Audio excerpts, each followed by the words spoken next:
Hi, magandang hapon. Update lang tayo. Ngayon ay Sunday. Walang nagtatrabaho ngayon. Tomorrow ulit. Bukas ulit. Ayan, dito tayo sa hagdan.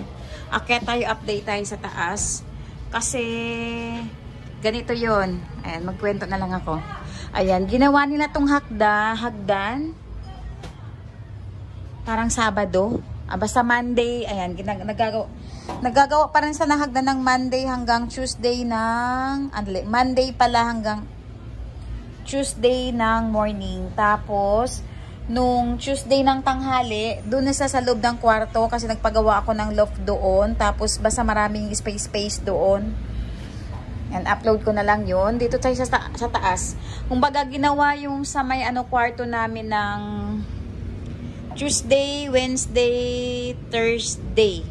Tuesday ng hapon, tapos bali 3 araw. Pagka Friday, nandito na sa taas, ginawa na naman nila yung CR. Ayan, ito naman. Ayan, dito nag-tile sila sa CR. Ayan, naka-tiles na. Nung ito tiles nung Friday. Tapos nung Saturday, ito namang wall. Nag-tiles naman nila dito sa wall. Ayan. Nung yan.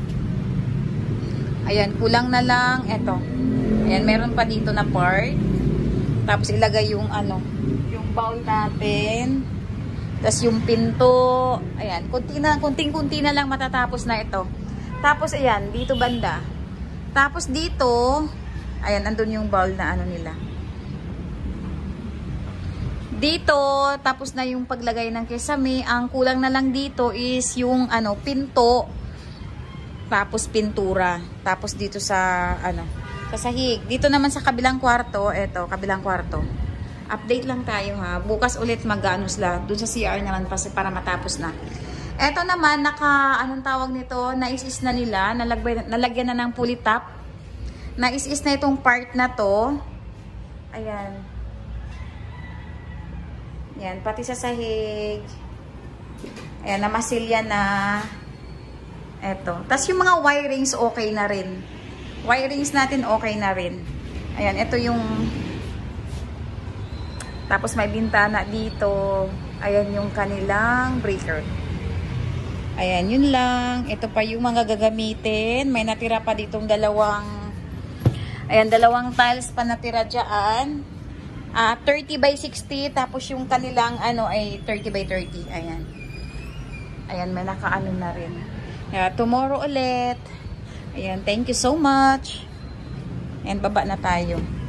I-upload ko rin yung paggawa ng kwarto kasi nagpalagay ako doon ng loft. Parang maraming loft. Basta siya, yung madami, hindi lang siya loft talaga. Dalawang tapat. Tapos, ayan, pakita ko sa inyo ha. Ayan. Yung sa hallway, sa taas ng hallway, diba ito yung kwarto namin. Sa taas ng hallway, ayan.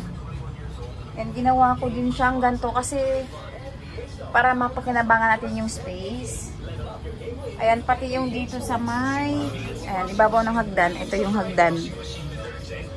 Ayan, kaya lang madilim dito sa loob kasi may natutulog.